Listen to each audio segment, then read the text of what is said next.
Hello' everyone, সকলোকে স্বাগতম এটা নতুন ভিডিঅ'লৈ। এইটো ভিডিঅ'ত আজি আমি আলোচনা কৰিম ক্লাছ 9ৰ বছৰেকীয়া পৰীক্ষা অৰ্থাৎ এনুৱেলি পৰীক্ষা 2026ত আহিবলগীয়া চিলেবাছ কি চিলেবাছত থাকিব। তোমালোকৰ অসমীয়া ছাবজেক্টৰ চিলেবাছটো কি হ'ব, তোমালোকৰ যি বছৰেকীয়া পৰীক্ষা হ'ব তাত চিলেবাছটো কি থাকিব, কোনটো পাৰ্ট থাকে, ব্যাকৰণৰ পৰা কি থাকিব, এই গোটেইখিনি তথ্য এইটো ভিডিঅ'ত তোমালোকে পাবা। চ' তোমালোকে ভিডিঅ'টি শেষলৈকে চাই থাকিবা আৰু চেনেলটো যদি এতিয়াও ছাবস্ক্ৰাইব কৰা নাই চেনেলটো ছাবস্ক্ৰাইব কৰি দিবা।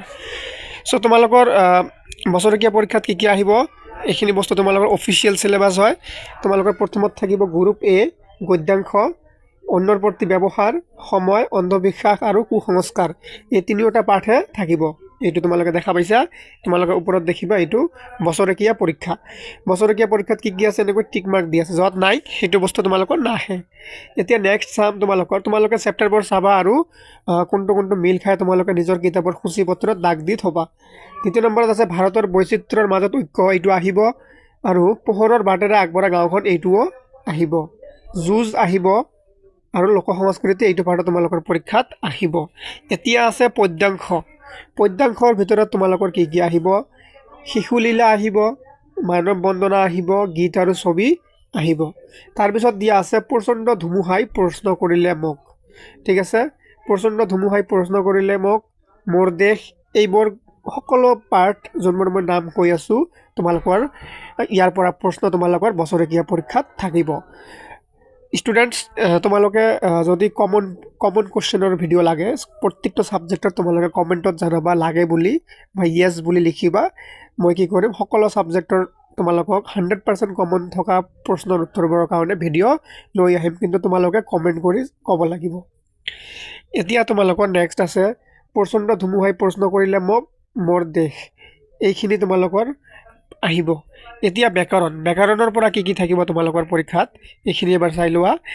ব্যাকৰণৰ পৰা তোমালোকৰ থাকিব নতবিধি, সত্যবিধি, সমাৰ্থক শব্দ, বিপৰীতাৰ্থক শব্দ, সন্ধি, জুৰীয়া শব্দ, দ্বন্দ্ব সমাস, অনুৰূপ শব্দ, এইখিনি বস্তু তোমালোকৰ পৰীক্ষাত আহিব। আৰু এইখিনি বস্তু কি পঢ়িলে তোমালোকে পৰীক্ষাত ডাইৰেক্ট কমন পাবা, এইটোৰ ওপৰত মই ভিডিঅ' তোমালোকক আনিম তোমালোকৰ কাৰণে।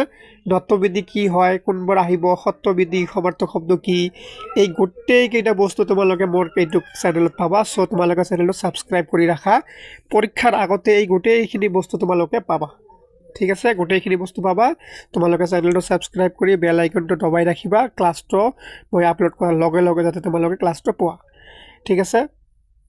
তাৰপিছত কি আছে প্ৰত্যয়, এই প্ৰত্যয় কি আছে, প্ৰত্যয় কি, অসমীয়া কৃত আৰু তদ্ধিত প্ৰত্যয়, নিৰ্দেশক প্ৰত্যয় আৰু অসমীয়া স্ত্ৰী প্ৰত্যয়, এইকেইটা আহিব। ইয়াত চোৱা ৰাইট চিন দিয়া আছে, তাৰমানে এইখিনিও আহিব। এইখিনি অকল হাফিয়া লিখা আছিলে, এইটো বছৰেকীয়াত নাছিলে, কিন্তু এতিয়া বছৰেকীয়া পৰীক্ষাত কি হ'ব, এইটোতো আহিব লগতে এইটো আহিব, এইকাৰণে ইয়াত টিক মাৰ্ক দিয়া আছে, অৰ্থাৎ এইখিনি গোটেই হয়, এইখিনি গোটেই তোমালোকৰ পৰীক্ষাত আহিব। আৰু তোমালোকে টেনশ্যন নল'ব, মই তোমালোকক বাৰে বাৰে কৈ আছোঁ এইবিলাক কি বস্তু হয় মই তোমালোকক পঢ়াম আগত 10 দিনত, পৰীক্ষাৰ আগতে, বছৰেকীয়া পৰীক্ষা অহাৰ আগতে এইখিনি বস্তু মই তোমালোকক পঢ়াম। তাৰপিছত কি আছে তোমালোকৰ ভাৱ সম্প্ৰসাৰণ, বাক্য ৰচনা, আবেদন লিখন, এইবোৰ বস্তু তোমালোকৰ পৰীক্ষাত আহিব। আবেদন লিখন, ৰচনা আহিব তোমালোকৰ পৰীক্ষাত, দ্ৰুত পাঠ আহিব।